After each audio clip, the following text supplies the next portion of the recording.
Bom dia, pessoal. Vou dar alguns recados antes de nós começarmos a falar do nosso assunto de hoje. Hoje é dia 15 de abril. Nossas atividades devem ser, tanto as minhas como as dos demais professores, serem entregues até amanhã, gente. Tem muito aluno que ainda não entregou. Por favor. Na minha tem uma prova, inclusive, valendo 2 pontos. Então, a gente não vai prorrogar prazo nenhum. Tá? No sábado eu já bloqueio essa prova, eu bloqueio a atividade já para ninguém entregar. Então, por favor, hein? Quem ainda não entregou, corre lá para fazer. A gente vai começar a falar sobre um assunto novo, um assunto marcante para a história da Europa, eu diria até para a história da humanidade, né? Porque nós estamos estudando o final do século XVIII, século XIX, e foi um período na história onde ocorreram muitas revoluções. Tem alguns autores, como Eric Hobsbawm, que é um historiador americano, e ele fala que essa época, num dos livros dele, ele chama esse período de a era das revoluções. E a gente já viu isso daí, né? A gente vinha num regime absolutista, alguns intelectuais começam a discutir ideias iluministas sobre a razão e começam a eclodir, né? As pessoas aceitam essas ideias e começam a eclodir no mundo, pela Europa, principalmente, e depois vai estourar aqui também na América, revoluções, revoltas, né, de liberdade. Então, a gente vai começar a ver hoje a Revolução Francesa. E para começar a aula, eu vou colocar para vocês o hino da França. O hino da França se chama Marselhesa, né, ele tem esse apelido, a Marselhesa, é um hino famoso no mundo inteiro, inclusive. Eu quero que vocês prestem atenção na letra do hino, porque ela é muito marcante na Revolução Francesa. E vamos até aproveitar as palavras desse hino, nesse nosso estudo da Revolução Francesa, a gente vai ver que vai aparecer bastante esse hino, né, essas palavras, essas ideias durante o processo da Revolução. Eu também já postei hoje para vocês, antes de começar a aula, um documentário, um filme do History Channel sobre a Revolução Francesa, que eu quero que vocês assistam no final de semana. Ele é bem interessante, então ele vai dar base para vocês, inclusive, de entender a Revolução, de fazer as atividades que eu vou colocar para vocês a partir de segunda-feira da semana que vem. Então, só vou desligar minha câmera para apresentar esse hino. 4 minutinhos só a música, tá bom? Vamos lá, então.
Gostaram do hino, gente? Eu gostei. Alguém já conhecia esse hino? Antigamente, Lembra né? muito. Quando a gente tinha aula de francês nas escolas, uma das coisas que a gente aprendia era o hino francês, né? Então, tem muitos brasileiros que sabem cantar o hino francês, né? Que tiveram isso em francês na escola. Então, vocês viram que no próprio hino, né? Que foi escrito, né? Em 1792, ele fala de uma guerra, né? Ele está chamando as pessoas, né, para essa guerra, né, para combater a tirania, combater todos os males, né, que o povo estivesse sofrendo, as pessoas não aceitarem isso, para as pessoas se armarem, né, então, as armas cidadãos, né, vamos combater, né, essa tirania. E foi mais ou menos isso, né, foi mais ou menos, não, que foi isso exatamente que aconteceu na Revolução Francesa. O povo passava por imensas necessidades na ocasião, a gente vai ver isso daqui a pouco, e se levanta, né, junto com a burguesia, né, é um movimento burguês também, é um movimento burguês, politicamente, apoiado pelo povo, né, uma revolta popular, mas burguesa também, até porque a própria burguesia já dominava a economia francesa da época. E a burguesia, nós já vimos quem são essas pessoas, né? São os comerciantes, né? Os grandes comerciantes, que queriam esse poder, já tinham poder econômico, queriam poder político também. Então, essas pessoas vão às ruas, né? E inicia-se o processo da Revolução Francesa. Vocês já viram filmes sobre a Revolução Francesa, com certeza, que é aquele que, na Revolução Francesa, surge a guilhotina, né, que corta o pescoço das pessoas. Vocês já não viram filmes sobre isso daí, gente? Não lembro de ter visto. Nunca viram filmes sobre a época medieval, onde as pessoas perdiam a cabeça? Vocês já viram uma guilhotina? Fala, Matheus, desculpa. Não sou muito fã de filme, eu não assisto muito. Então, a guilhotina foi utilizada, né, como arma, né, para...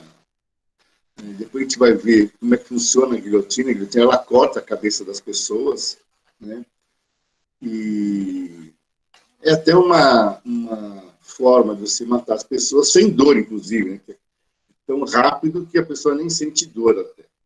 Mas vamos ver as causas dessa revolução, né, por que ela aconteceu. Então, pera lá, vamos desligar minha câmera aqui. Apresentando os slides que eu fiz para vocês.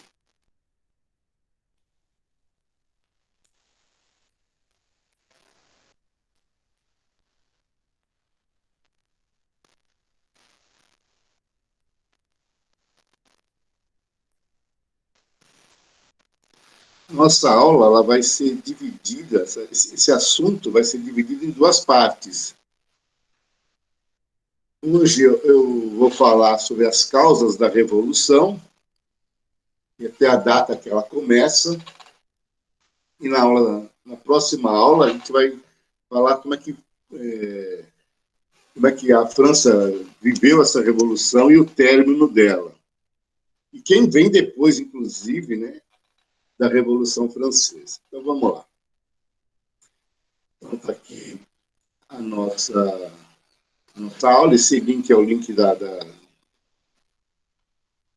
música que eu coloquei agora há pouco. Nós conhecemos aqui a habilidade, os objetivos da nossa aula, né? Que é identificar e relacionar os processos da Revolução Francesa e seus desdobramentos na Europa e no mundo. E nosso objetivo hoje é identificar as causas e as características da Revolução Francesa. Essa é a nossa pauta de hoje. Então, vamos lá. A Revolução Francesa é uma causa de eventos que ocorrem em 10 anos. A Revolução durou 10 anos, todo esse processo da Revolução, que vai de 1789 a 1799. E ela altera o quadro político, econômico e social da França. A própria palavra revolução, né, que é o ato, né, se procurar no dicionário, o que é revolução? É o ato de revolver, né? Ou seja, é o ato de mexer com toda uma estrutura. Isso é uma revolução. Então, antes da Revolução, e nós já até havíamos visto isso em aulas anteriores, tanto a França como a Europa, né, era caracterizada pelo antigo regime. Todo mundo se lembra, né, do antigo regime. Ou seja, o absolutismo monárquico, eu, rei, faço o que eu quero, determino o que eu quero. A economia é um sistema mercantilista, sistema de colônias, de exploração de colônias. E a minha sociedade, ela é parada, ela é uma sociedade estamental, eu não tenho mobilidade social entre as pessoas. Então, a revolução, ela vem para revolver, para mexer, para romper com esse antigo regime que dominava a Europa, né, desde o século XV, ou seja, estamos falando aqui de 200, 300 anos, e foi um marco histórico tão importante que os historiadores falam que a partir desse marco, desse acontecimento, se inicia a Idade Contemporânea, naquela linha de tempo da história, aqui que se começa a Idade Contemporânea. E ela inspira reformas e revoluções em outros países, né? Ela influenciou a independência das colônias espanholas aqui na Espanha, perdão, aqui na América Latina. Ela influencia a Inconfidência Mineira, depois vai influenciar até a proclamação da independência do Brasil, com seus ideais.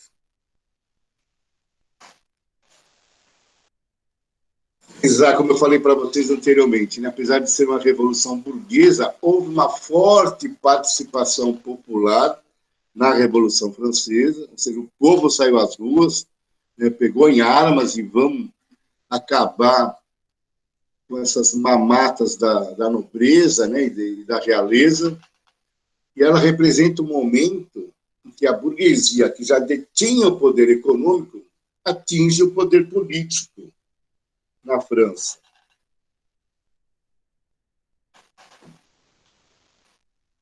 As causas dessa revolução. São várias causas, eu destaquei algumas delas aqui. Então, o custo da monarquia, né? O rei era o rei Luís XVI, e o rei Luís XVI ele morava no palácio de Versalhes, ele não morava em Paris, né? O Palácio de Versalhes fica a uns 20 quilômetros de Paris, ele e sua corte, né? É um palácio luxuosíssimo, e ele gastava enormes quantias para sustentar os seus privilégios, né? Isso era tudo bancado pelo povo. As ideias iluministas também influenciaram o desejo por reformas políticas e econômicas, né, os ideais de liberdade, igualdade e fraternidade, né, na Revolução Francesa, né, liberté, igualité, fraternité. Eles acabaram estampados nas cores da bandeira e também no hino da França. A gente viu no hino, eles falam lá no hino de liberdade, de igualdade e de fraternidade. O gasto com as guerras, né, pesou muito na economia do país. A França participou da Guerra da Independência dos Estados Unidos. A França fez guerra contra a Inglaterra, né, chamada Guerra dos 7 Anos. O custo de uma guerra é muito alto. O quadro econômico na França era péssimo, a fome ameaçava a população.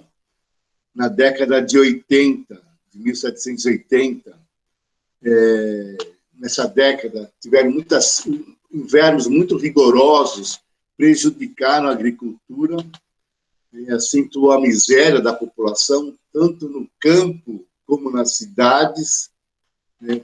Começou a faltar trigo para fazer pão, inclusive, que é a base do alimento do povo, né?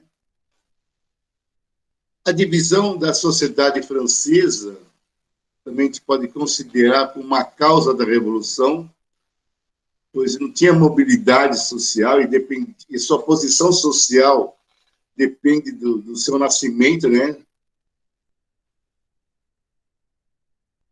Nós temos aqui, ó, é para entender essa divisão da sociedade. A sociedade francesa era estamental, ou seja, não tinha mobilidade. E ela é dividida em 3 estados. O primeiro, o segundo e o terceiro estado. Onde, no primeiro estado, está o clero, ou seja, está a igreja. E o clero tem o alto clero, formado pelos bispos, pelos abades, né, que são de origem nobre, são aqueles filhos mais novos das famílias nobres que vão ser padres, vão ser bispos, vão se tornar bispos. Eu tenho no baixo clero os padres, né, que são de origem popular. No segundo estado, é o estado da nobreza.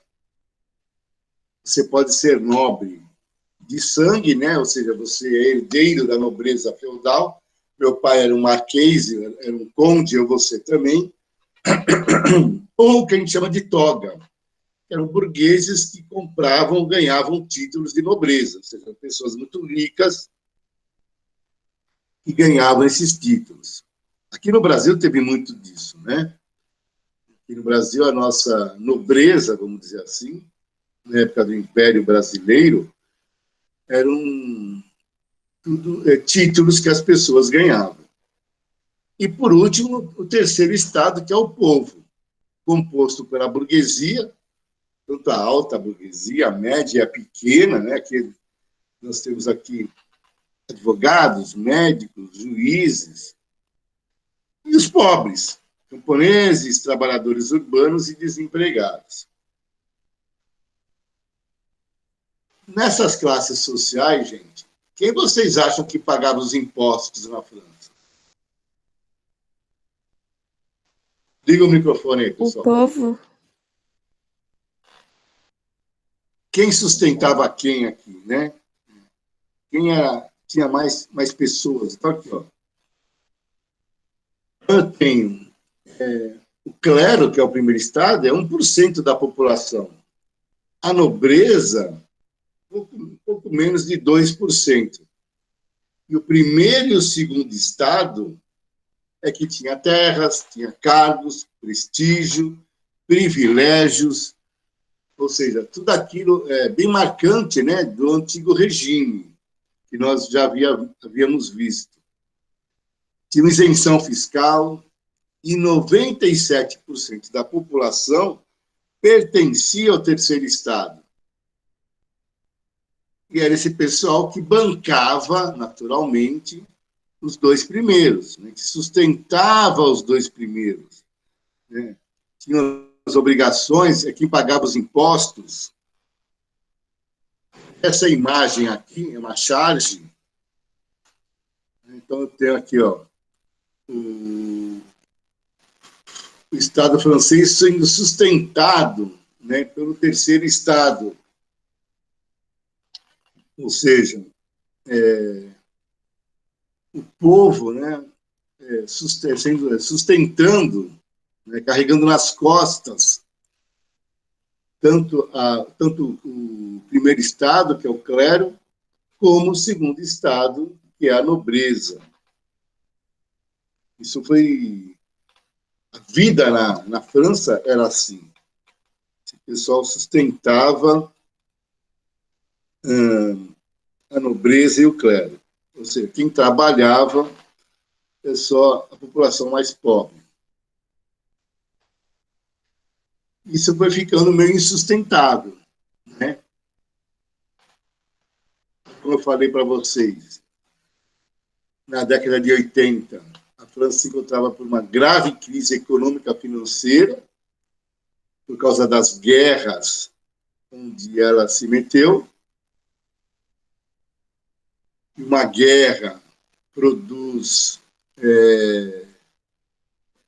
muito gasto, né? Porque imagina, você tem que sustentar um exército fora do seu país, com alimentação, com vestimenta, com medicamento. Então, é uma coisa muito cara.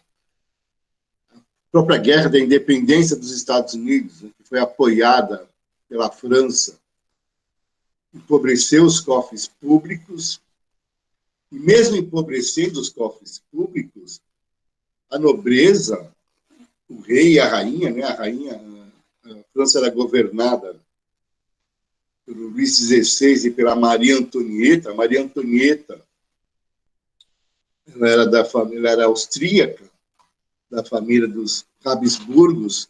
Maria Antonieta foi tia-avó, né, da nossa primeira imperatriz, a dona Leopoldina. O povo francês não gostava da Maria Antonieta, né, achava ela muito snob, e ela demorou muito tempo para dar filhos para o rei. E o problema não era dela, o problema era do rei. Até no filme que eu coloquei para vocês, fala que o problema era esse.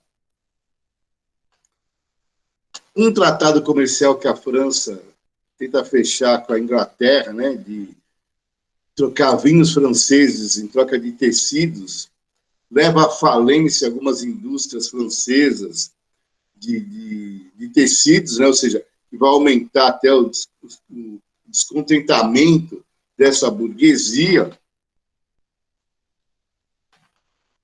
Aqui nós temos a Maria Antonieta, né? Tem até um filme sobre a vida da Maria Antonieta, que passou, vocês devem encontrar ele no Netflix, é um filme bem interessante. Fenômenos climáticos que prejudicaram as colheitas, então o preço do trigo e do pão ficou muito alto, a população passando fome. Então, imagina, a população passando fome, a nobreza gastando, temos que sustentar esse pessoal, ou seja, a coisa vai se avolumando.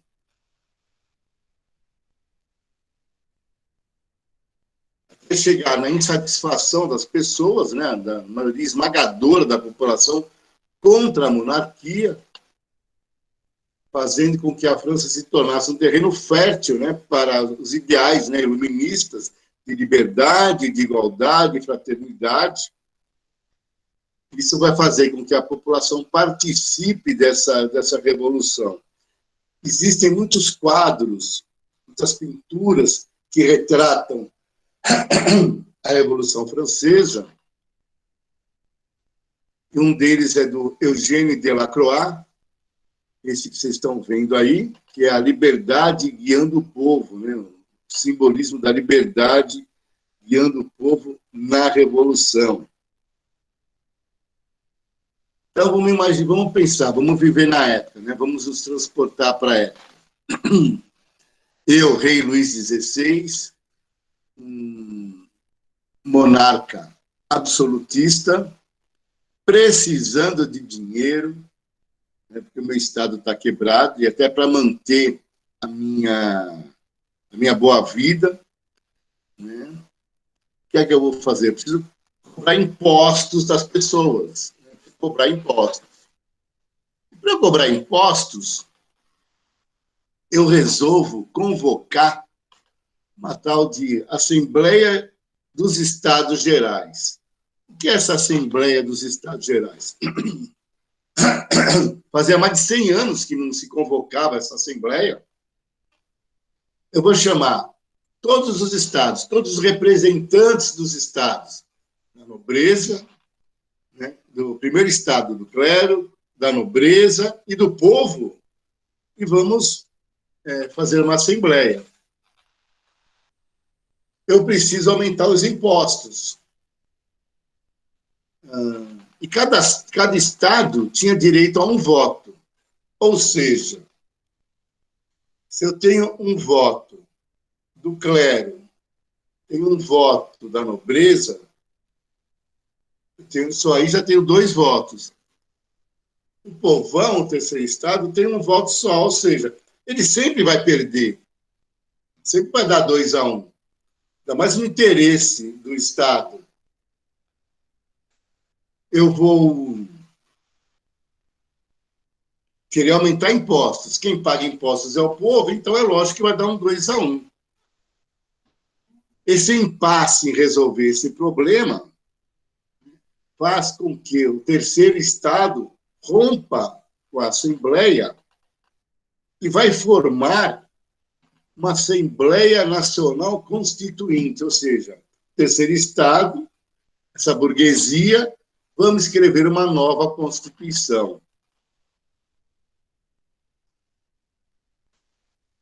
E essa nova Constituição, ela iria representar o quê? O fim do absolutismo monárquico na França.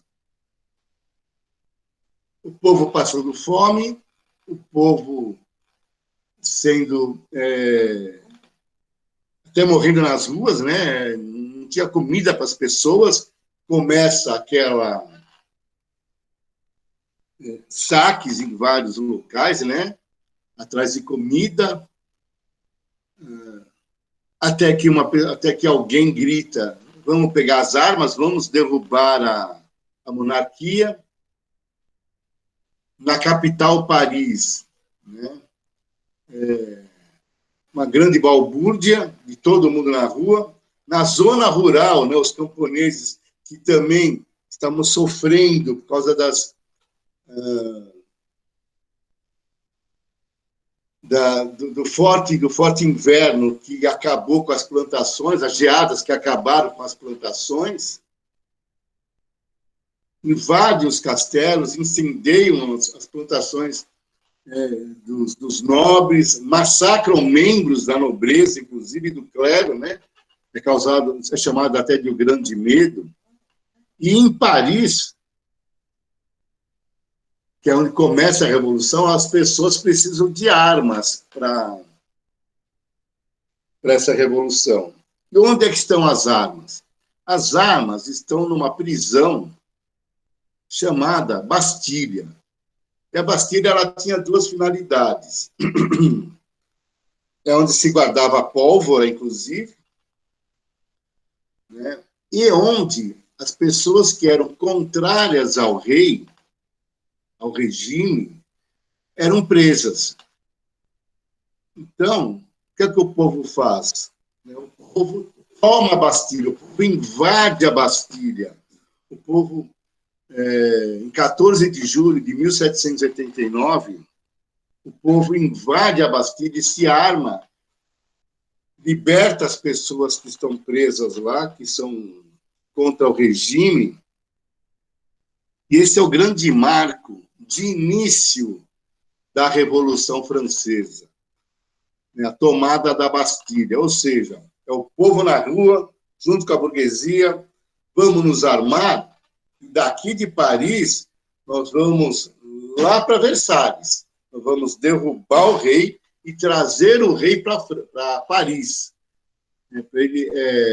Ele vai viver agora em Paris, ele não vai mais viver na suntuosidade que ele está vivendo lá em Versalhes.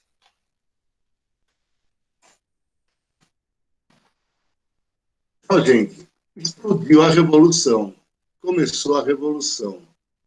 É o povo na rua, né? Se armando, e eclode essa revolução justamente num período onde a burguesia, como eu falei no começo, já possuindo o poder econômico, que era agora o poder político. Então, começa uma matança, né, na cidade, né, na própria Bastilha.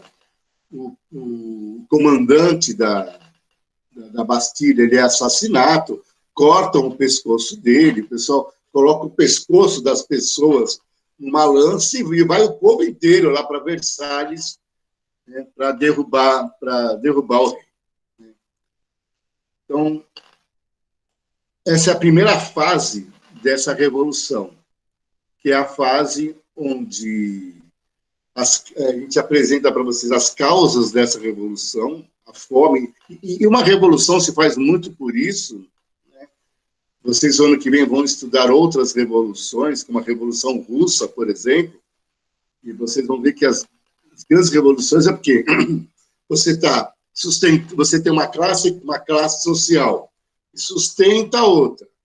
Essa classe social, uma passa fome e a outra se dá bem, chega uma hora e isso explode. Explodindo, o povo vai para a rua para derrubar esses regimes aí.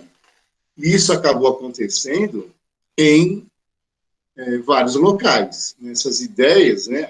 A Europa, quando acontece a Revolução Francesa, nos outros países, o pessoal fica assustado.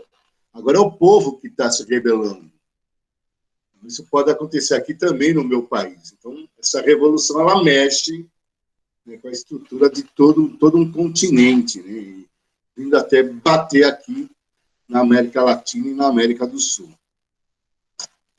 Certo, crianças? Dúvidas, perguntas? Vamos lá.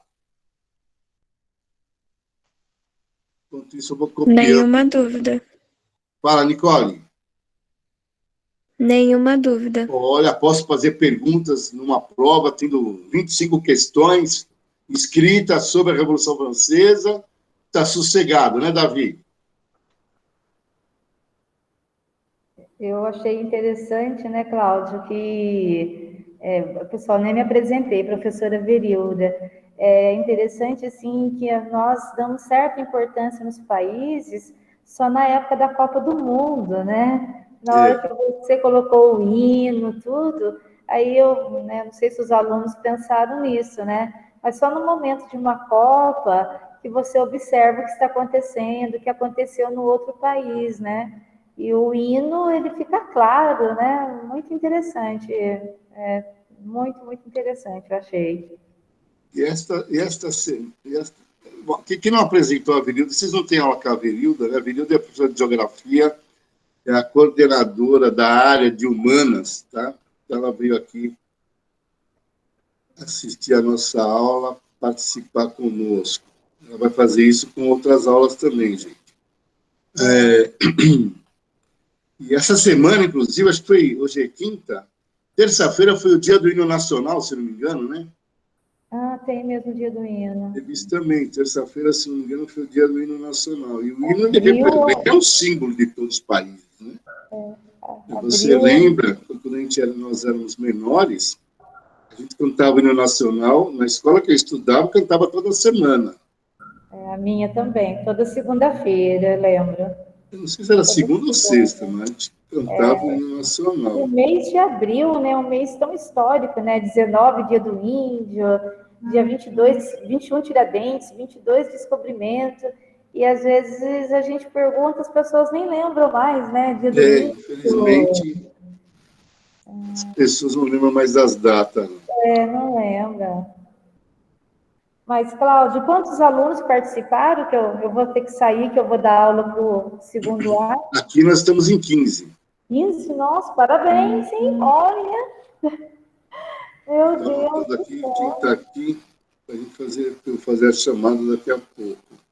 Então tá, pessoal, vou sair. Cláudio, obrigado, viu? Parabéns. Parabéns a turminha aí, que é, né, participando das aulas online. Parabéns e obrigado aí por tudo, tá? Obrigado a você, depois a gente conversa. Então tá, tchau, gente. Tchau. Então tá aqui, gente. O Davi, Enzo, Júlia Angelina, Lion, Lara, Lucas, o Márcio, a Maria Eduarda, Matheus Henrique, Matheus Souza, Matheus Henrique, a Nicole, Rafael Lopes e a Yasmin. Estou faltando alguém, não? Vou chamar.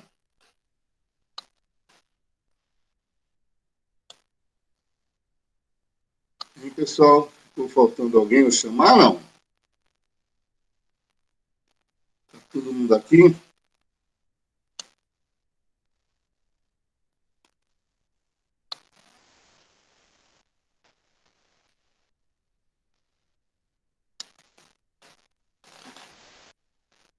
Então, pessoal, obrigado aí pela participação de vocês.